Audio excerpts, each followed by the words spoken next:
ಬನ್ನಿ ಕಾರ್ಯಕ್ರಮವನ್ನು ಮತ್ತೆ ಮುಂದುವರಿಸೋಣ. ಗುರುಜಿ, ಈಗ ಪಂಚಾಂಗ ಶ್ರವಣ ಮಾಡೋದಾ? ಖಂಡಿತಮ್ಮ. ಅಂಬಾ बोलो भगवान शिरडी सद्गुरु साईनाथ महाराज की जय. ಈ ಬಾರಿ ಗುರುಪೌರ್ಣಮಿಗೆ ಭಗವಾನ್ ಶಿರಡಿ ಸದ್ಗುರು ಸಾಯಿನಾಥರ ಆಸ್ಥಾನದಿಂದ ಡೈರೆಕ್ಟಾಗಿ ಬಾಬಾರವ್ರನ್ನೇ ದರ್ಶನ ಮಾಡುವಂತಹ ಭಾಗ್ಯ. ಬಹುಶಃ ನಮ್ಮ ಜೀ ಕನ್ನಡದಲ್ಲಿ ಸಾಕಷ್ಟು ಬಾರಿ ನೀವು ನೋಡಿರ್ಬೋದು.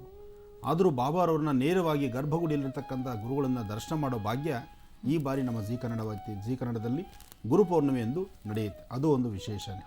ಯಾಕೆಂದರೆ ಅದು ಮನಸ್ಸೊಳಗಿರಲ್ಲ, ಅದು ಹೇಳಿಬಿಡ್ಬೇಕು ನಮ್ಮ ಆತ್ಮೀಯರಿಗೆ, ನನ್ನ ಭಕ್ತರಿಗೆ, ನನ್ನ ಅಭಿಮಾನಿಗಳಿಗೆ ಹೇಳಬೇಕು ಏನೆಲ್ಲ ವಿಶೇಷತೆಗಳಿದೆ ಅಂತ. ಯಾಕೆಂದರೆ ಗುರುವಾರ ಅದರಲ್ಲೂ ಗುರುಪೌರ್ಣಮಿ ಬರ್ತಕ್ಕಂಥದ್ದು ಮಂಗಳವಾರವೇ ಆದರೂ ಗುರುಪೌರ್ಣಮಿಯೆಂದು ನಡೀತಕ್ಕಂಥ ಅನುಷ್ಠಾನಗಳಿದೆಯಲ್ಲ ಅದು ಬಹಳ ವಿಶೇಷ. ಇನ್ನು ಗೌರಿಬಿದನೂರಿನಲ್ಲಿ ತಿರುಮಲ ತಿರುಪತಿಯಿಂದ ಆಗಮಿಸ್ತಿರ್ತಕ್ಕಂತಹ ಶ್ರೀನಿವಾಸನ ಕಲ್ಯಾಣೋತ್ಸವಕ್ಕಾಗಿ ತಿರುಪತಿಗೆ ಹೊರಟರು ವರ್ಷಗಳು ಕಾಯಬೇಕು ನಿಮಗೆ ಆ ಒಂದು ಡೇಟ್ ಸಿಗಬೇಕಾದ್ರೆ. ಆದರೆ ಈ ಒಂದು ಭಾಗದಲ್ಲಿ ಗೌರಿಬಿದನೂರು ಈ ಸುತ್ತಮುತ್ತ ಇರತಕ್ಕಂಥ ಎಲ್ಲರಿಗೂ ಸಹಿತ ಅದೃಷ್ಟವೇ ಸರಿ. ಗುರುಗಳು ಅಂದರೆ ಅಲ್ಲಿರ್ತಕ್ಕಂಥ ಶ್ರೀನಿವಾಸ, ತಿರುಮಲ ತಿರುಪತಿಯಿಂದ ಶ್ರೀನಿವಾಸ ಗೌರಿಬಿದನೂರಿಗೆ ಆಗಮಿಸ್ತಾ ಇದ್ದಾನೆ. ನಿಮ್ಮಗಳ ಸಮ್ಮುಖದಲ್ಲಿ ಕಲ್ಯಾಣೋತ್ಸವ ನಡೀತಾ ಇದೆ. ಎಷ್ಟು ಅದೃಷ್ಟ ನೋಡಿ ಇದು. ಭಗವಂತನ ಈ ಒಂದು ವಿಶೇಷವಾಗಿರ್ತಕ್ಕಂಥ ಸಾನ್ನಿಧ್ಯ ನಾವು ಗೌರಿಬಿದನೂರಲ್ಲಿ ನೋಡ್ಬೋದು. ಗುರುಪೌರ್ಣಮಿ ಎಂದು ಅಂದರೆ ಬರ್ತಕ್ಕಂತಹ ಮಂಗಳವಾರ ಇದು ಬಹಳ ವಿಶೇಷ. ಎಲ್ಲರೂ ಸೇರಿ ಇನ್ನೂ ಒಂದಷ್ಟು ವಿಶೇಷವಾಗಿ ವೈಭವಪೂರಿತವಾಗಿ ಸ್ವಾಮಿಯ ಕಲ್ಯಾಣೋತ್ಸವವನ್ನು ಕಣ್ತುಂಬಿಸ್ಕೊಳ್ಳೋಣ. ಅಂಬಾ ಯಾ ದೇವಿ ಸರ್ವಭೂತೇಷು ಮಾತೃರೂಪೇಣ ಸಂಸ್ಥಿತಾ ನಮಸ್ತಸ್ಯೈ ನಮಸ್ತಸ್ಯೈ ನಮಸ್ತಸ್ಯೈ ನಮೋ ನಮಃ.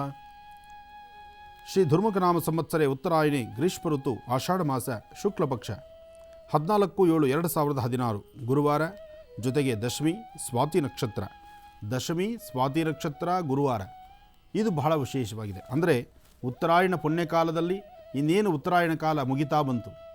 ಉತ್ತರಾಯಣ ಪುಣ್ಯಕಾಲದ ಈ ಒಂದು ಗುರುವಾರ ಇವತ್ತು ನೆನ್ನೆ ಸಂಚಿಕೆಯಲ್ಲಿ ಹೇಳಿದ್ದೆ ನಾನು, ಇವತ್ತು ಮಾಡುವಂತಹ ಕಾಯಕವನ್ನು ಏನಾದರೂ ಕೆಲಸಗಳನ್ನು ಹೊಸದಾಗಿ ಮಾಡಬೇಕಾದ್ರೂ ಯಾವುದಾದ್ರು ಹೊಸ ಕೆಲಸಗಳು ಅಥವಾ ಯಾವುದಾದ್ರು ಅಡ್ವಾನ್ಸ್ ಮಾಡ್ತಕ್ಕಂಥದ್ದು, ಏನಾದ್ರು ಆಫೀಸು ಕಚೇರಿ ಅಥವಾ ಮನೆಗೆ ಸಂಬಂಧಪಟ್ಟದ್ದು ಅಥವಾ ವಾಸ್ತುಗೃಹದಲ್ಲಿ ಮಾಡಬಹುದಾದಂತಹ ಅನುಷ್ಠಾನಗಳು, ನೀವು ಹೊಸದಾಗಿ ಅಭ್ಯಾಸ ಕ್ರಮದಲ್ಲಿ ಏನಾದರೂ ಪ್ರಾರಂಭಿಸಬೇಕಾದಂಥ ವಿದ್ಯಾಭ್ಯಾಸಕ್ಕೆ ನಿಮ್ಮ ವಿದ್ಯಾಭ್ಯಾಸದಲ್ಲಿ ಮತ್ತಷ್ಟು ಪ್ರಗತಿ ಕಾಣಲಿಕ್ಕಾಗಿ ಗುರುವಾರ ದಶಮಿ, ಇದರಲ್ಲೂ ಇವತ್ತು ಬಹಳ ವಿಶೇಷವಾಗಿರ್ತಕ್ಕಂಥದ್ದು.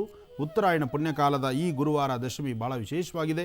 ಇವತ್ತು ತಾವು ಅಂದುಕೊಂಡಂತಹ ಎಲ್ಲ ಕೆಲಸ ಕಾರ್ಯಗಳನ್ನು ಶೀಘ್ರವಾಗಿ ಕೈಗೆತ್ತಿಕೊಳ್ಬಹುದು, ಅದನ್ನು ಕಾರ್ಯಸಿದ್ಧಿ ಮಾಡಿಕೊಳ್ಬೋದು. ಹಾಗೆ ಇವತ್ತಿನ ದಿವಸ ಸುಬ್ರಹ್ಮಣ್ಯೇಶ್ವರನ ಆರಾಧನೆ, ನಾಗಾರಾಧನೆ ಇದು ಸಹಿತ ಬಹಳ ವಿಶೇಷವಾಗಿರ್ತಕ್ಕಂಥದ್ದು.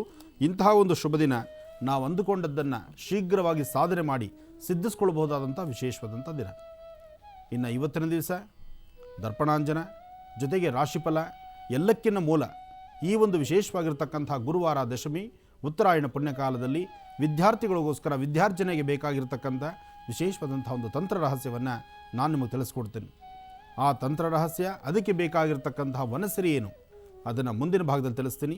ಮಹರ್ಷಿ ಡೈರಿ ಓಪನ್ ಮಾಡಿ ಡೈರಿ ಒಳಗೆ ನಾನು ತಿಳಿಸ್ತಕ್ಕಂಥ ವಿಚಾರಗಳನ್ನು ಬರ್ಕೊಳ್ಳಿ. 12ರಿಂದ 4 ಮಧ್ಯದಲ್ಲಿ ಯಾವುದೇ ಕೆಲಸ ಕಾರ್ಯ ಮಾಡಬೇಕಾದ್ರೂ ಯಾರಾದರೂ ಹಿರಿಯರ ಮಾರ್ಗದರ್ಶನದಂತೆ ಮಾಡತಕ್ಕಂಥದ್ದು ಬಹಳ ಉತ್ತಮ.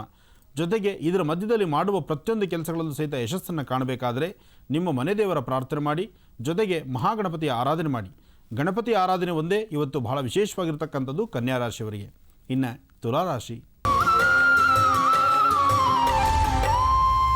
ತುಲಾರಾಶಿಯಲ್ಲಿರ್ತಕ್ಕಂಥವರು ರಾಶಿಫಲದಲ್ಲಿ ಚಂದ್ರ ಚೆನ್ನಾಗಿದ್ದಾನೆ, ಗುರುವಿನ ಅನುಗ್ರಹ ಇದೆ, ಆರ್ಥಿಕ ಪರಿಸ್ಥಿತಿ ಅಭಿವೃದ್ಧಿ, ಮನಸ್ಸಿಗೆ ಶಾಂತಿ ನೆಮ್ಮದಿ. ಹೊಸದಾಗಿ ಮಾಡಬೇಕಾಗಿರ್ತಕ್ಕಂತಹ ಕೆಲಸ ಕಾರ್ಯಗಳನ್ನು ಬಹಳಷ್ಟು ವಿಜಯೋತ್ಸವವಾಗಿ ನೀವು ಸಾಧನೆ ಮಾಡ್ತೀರಿ. ಜೊತೆಗೆ ಭೂಮಿಗೆ ಸಂಬಂಧಪಟ್ಟ ವಿಚಾರದಲ್ಲೂ ಸಹಿತ ಬಹಳಷ್ಟು ಆಲೋಚನೆ ಮಾಡ್ತೀರಿ. ನವದಂಪತಿಗಳಿಗೆ ಒಂದಷ್ಟು ವಿಶೇಷವಾದಂತಹ ಸಿಹಿ ಸುದ್ದಿಗಳಿದೆ. ಇವತ್ತಿನ ದಿವಸ ಏನಪ್ಪ ಆಷಾಢ ಮಾಸ, ನವದಂಪತಿಗಳಿಗೆ ಹೇಗೆ ಸಿಹಿ ಸುದ್ದಿ? ಖಂಡಿತ ಇದೆ. ನಿಮ್ಮ ಫೋನ್ ಕರೆಯಿಂದಲೋ ಅಥವಾ ಇನ್ನೇನಾದ್ರು ಬೇರೆ ಒಂದು ವ್ಯವಹಾರಗಳಲ್ಲೂ ಸಹಿತ ಒಟ್ಟಾರೆ ಹೇಳಬೇಕಂದ್ರೆ ನೀವು ಏನು ಕೆಲಸ ಮಾಡಬೇಕು, ಯಾವ ಕೆಲಸದಿಂದ ಅಭಿವೃದ್ಧಿಯನ್ನು ಕಾಣಬೇಕು ಅಂತ ನಿಮ್ಮ ಸಂಕಲ್ಪ ಇದೆಯೋ ಆ ಸಂಕಲ್ಪವನ್ನು ತೃಪ್ತಿಯಾಗಿ ಸಾಧನೆ ಮಾಡಿಕೊಳ್ಳುವಂಥ ನಿಟ್ಟಿನಲ್ಲಿ ತುಲಾರಾಶಿಯವರಿದ್ದೀರಿ. ಹಾಗೆ ತುಲಾರಾಶಿಯಲ್ಲಿರ್ತಕ್ಕಂಥವ್ರಿಗೆ ಇವತ್ತಿನ ದಿವಸ ಮಧ್ಯಾಹ್ನ 3 ಗಂಟೆಯಿಂದ ಸಂಜೆ 6 ತನಕ ಅಂದರೆ ಸೂರ್ಯಾಸ್ತಮದವರೆಗೂ ಈ ಸಮಯದಲ್ಲಿ ಒಂದಿಷ್ಟು ಒಳಿತನ್ನು ಕಾಣಬಹುದು. ಹೆಚ್ಚಿನ ಒಳ್ಳೊಳ್ಳೆ ಕೆಲಸಗಳ ಬಗ್ಗೆ ಚಿಂತನೆ ಮಾಡ್ಬೋದು.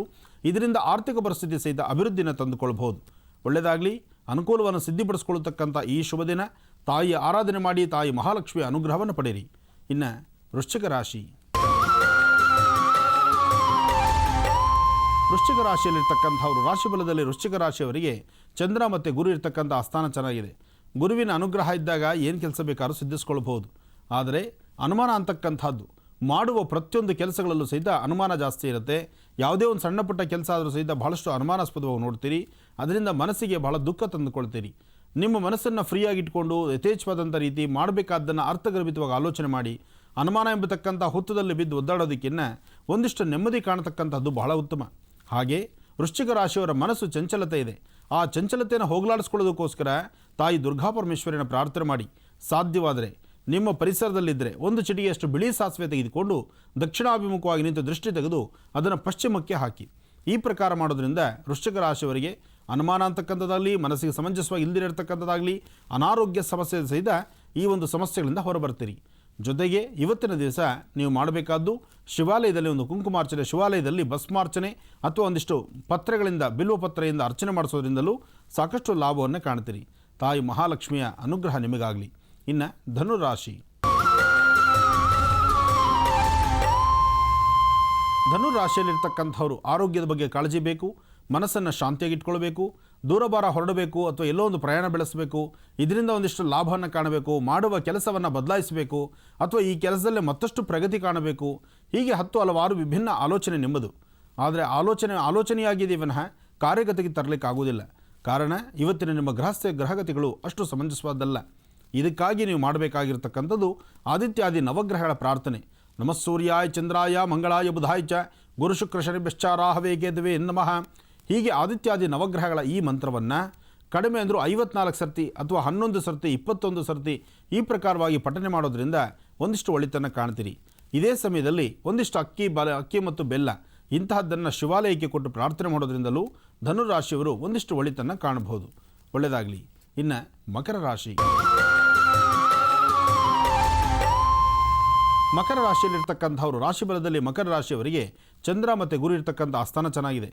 ಗುರುಚಂದ್ರರ ಯೋಗ ಇದ್ದಾಗ ಕಾರ್ಯಸಿದ್ಧಿ ನಿಮ್ಮದು. ಅನಾರೋಗ್ಯ ಇದ್ದರೂ ಸಹಿತ ಅದನ್ನು ದೂರ ಮಾಡ್ಕೊಳ್ಬೋದು ಇಂತಹ ಯೋಗದಲ್ಲಿ. ಇದಕ್ಕಾಗಿ ನೀವು ಮಾಡಬೇಕಾದ್ದು ಶಿವಾರಾಧನೆ. ಜೊತೆಗೆ ನಿಮ್ಮ ಇಷ್ಟದೇವರನ್ನ ಪ್ರಾರ್ಥನೆ ಮಾಡಿ ಈ ಒಂದು ಆಷಾಢ ಶುಕ್ರವಾರದ ಶಕ್ತಿ ದೇವತಾ ಅನುಷ್ಠಾನವನ್ನು ಅಥವಾ ತಾಯಿ ಮಹಾಲಕ್ಷ್ಮಿಯ ಕುಂಕುಮಾರ್ಚನೆಯನ್ನು ಮಾಡೋದ್ರಿಂದ ಮತ್ತಷ್ಟು ವಿಶೇಷವಾದಂಥ ಫಲವನ್ನು ಸಿದ್ಧಿಪಡಿಸ್ಕೊಳ್ಬೋದು ಮಕರ ರಾಶಿಯವರು. ಇನ್ನು ಕುಂಭರಾಶಿ.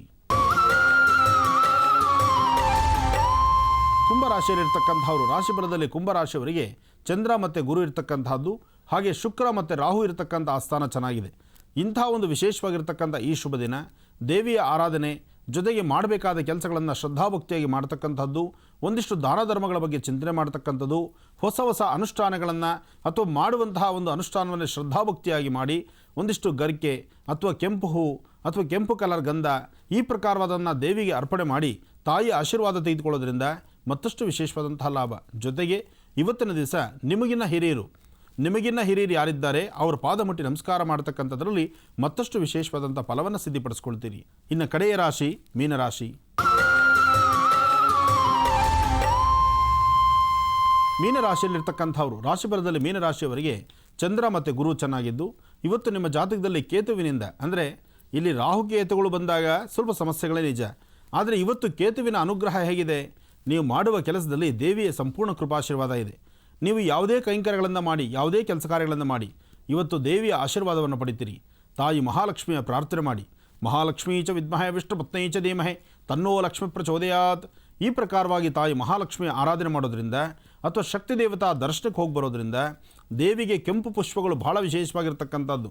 ಕೆಂಪು ಪುಷ್ಪ ಅಥವಾ ಕಮಲ ಪುಷ್ಪದಿಂದ ತಾಯಿ ಮಹಾಲಕ್ಷ್ಮಿಯನ್ನು ಪ್ರಾರ್ಥನೆ ಮಾಡೋದ್ರಿಂದ ಅಸಾಧ್ಯವಾದ್ದನ್ನೂ ಸಾಧನೆ ಮಾಡಿಕೊಳ್ಳುವಂಥ ಶಕ್ತಿ ಇವತ್ತು ಮೀನರಾಶಿಯವರು ಕಾಣಬಹುದು. ಹಾಗೆ ಸಾಧ್ಯವಾದರೆ ಮೀನರಾಶಿಯಲ್ಲಿರ್ತಕ್ಕಂಥವರು ಒಂದು ಅಂಗೈಯಗಲಾದರೂ ಸಹಿತ ನಿಮ್ಮ ಶಕ್ತಿಯಾನುಸಾರ ಶಕ್ತಿ ಇದ್ದರೆ ಒಂದು ಕೆಂಪು ಸೀರೆ, ಕೆಂಪು ಕುಪ್ಸದ ಗಣ ಇದನ್ನು ದೇವಸ್ಥಾನಕ್ಕೋ ಯಾರಾದರೂ ಸುಮಂಗಲಿಯರಿಗೂ ಕೊಡಿ. ಅಥವಾ ಅದೂ ಶಕ್ತಿ ಇಲ್ಲಾಂದರೆ ಒಂದು ಅಂಗೈಯಗಲ ಖರ್ಚೀಫ್ ಆದ್ರೂ ಸಹಿತ ಕೆಂಪು ಬಣ್ಣದ ವಸ್ತ್ರವನ್ನು ಇವತ್ತು ಯಾರಿಗಾದರೂ ನಿಮ್ಮ ಕೈಯಿಂದ ವಿನಿಯೋಗ ದಾನವಾಗಿ ಕೊಟ್ಟಿದ್ದೇ ಆದರೆ ಅದು ಮತ್ತಷ್ಟು ಲಾಭವಾಗಿ ಸಿದ್ಧಿಪಡಿಸ್ಕೊಳ್ತೀರಿ. ಒಳ್ಳೆಯದಾಗಲಿ, ಒಳ್ಳೆಯ ಯಶಸ್ಸು ನಿಮಗಾಗಲಿ.